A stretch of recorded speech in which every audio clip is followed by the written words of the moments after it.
Bismillahirrahmanirrahim. Okay, so kita nak ajar macam mana nak pakai krim Amani Moisturizer ni. Cara dia adalah, satu, kena beli. Okay, tak beli lagi, tak boleh lah pakai. So, kita ada macam ni kan. Buka, penutup dia pelan-pelan. Lepas tu, kita akan pakai one fingertip je. Okay, so contohnya kita letak kat sini. Kan, kita letak. Kan, letak sini sikit je. Dah. Nampak tak? Okay. One fingertip ni dah banyak, boleh pakai dekat banyak area macam satu tangan ni ataupun satu forearm ataupun dekat sini. Kalau perlu tambah sikit-sikit, jangan letak banyak-banyak.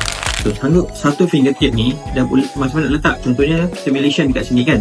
Kita punya eczema, kita punya apa lesion dekat sini, rash dekat sini. Kita letak macam ni. 1, 2, 3, tengok. Saya pakai satu fingertip ni boleh cover satu tangan. Okey, kalau perlu tambah sikit-sikit. Okay, ni tambah. Letak sikit. Lepas tu massage. Massage. Nampak tak? Kita massage. Jangan letak macam ni. Dah. Memanglah susah nak sembuh tuan-tuan. Kita nak bagi dia punya absorption tu masuk cepat. Dia punya penyerapan tu cepat ke dalam. Kita kena tolonglah. Massage. So macam ni. Massage. Okay.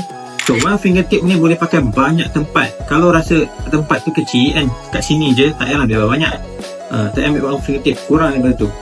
Ambil sikit. Tengok kan, kalau saya masak satu tempat, saya masak ni 20 kali pusing. 20 kali tempat ni 20 kali sama juga macam ni. 20 kali tengok. Sampai tak nampak. Masak kan, masak macam best lah bau dia. bau sedap. Bau sedap. Ok, letak macam ni. Ok, so ok ni let's say saya dah sapu lah. So bila saya dah sapu satu tangan ni semua, colour dia dah tak nampak dah, macam tak sapu. Tapi lembab dia rasa sedap. Rasa dia lembab. Tapi dah tak rasa, dah tak nampak dah colour ni. Okay, so kadang-kadang kita tak pakai moisturizer cream ni. Nak bagi dia lebih efektif, kena pakai juga body wash. Lepas body wash, dalam 10 minit lepas mandi, pakai body wash, Amani body wash tu, pakai moisturizer cream. Kadang-kadang ada magic cream, ada lagi cream yang kita pakai sebelum cream ni. Bergantung kepada keadaan kulit. Saya doa tuan-tuan yang pakai krim ni mudah-mudahan Allah sembuhkan.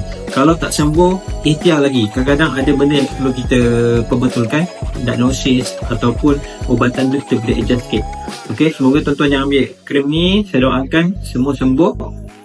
Ikhtiar ni dimudahkan Allah, dimudahkan urusan dan sembuh insya-Allah. Amin.